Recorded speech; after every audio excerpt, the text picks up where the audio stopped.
નમસ્તે મિત્રો, જય દ્વારકાધીશ. આ છે ભીંડાની શાક. તો સૌ પ્રથમ પહેલાં આપણે ભીંડાને કટિંગ કરી લેવાના અને વોટર રંગ લઈ અને તેમાં ભીંડા બોળીને ચિત્રપોઠીમાં લગાવવાના. આ મારો મિત્ર રુદ્ર તે કેવી સરસ મજાની ડિઝાઇન પાડે છે તો તમે જોઈ શકો છો.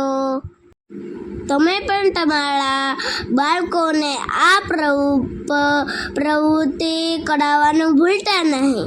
એટલે બાળકો મોબાઈલમાં જોયા કરે એનાથી તેને આંખો ખરાબ થઈ જાય અને આવી પ્રવૃત્તિ કરાવે તો બાળકને મન સારું રહે.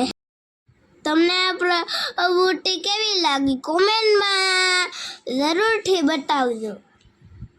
આ પ્રવૃત્તિ નાના મોટા પણ કરી શકે છે. આમાં કોઈ ખર્ચો નથી. તમે પણ અવશ્ય ટ્રાય કરજો.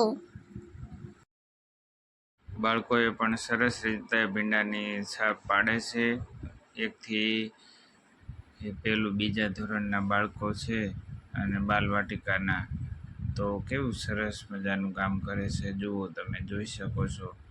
અને આવી પ્રવૃત્તિ કરાવવાથી તેમના મગજનો પણ વિકાસ થાય છે, સર્જન શક્તિ ખીલે છે. અને નવી નવી પ્રવૃત્તિ કરાવવાથી બાળક કાર્યરત રહે છે. અને જે મોબાઈલ ટીવીની આદત પડી ગઈ હોય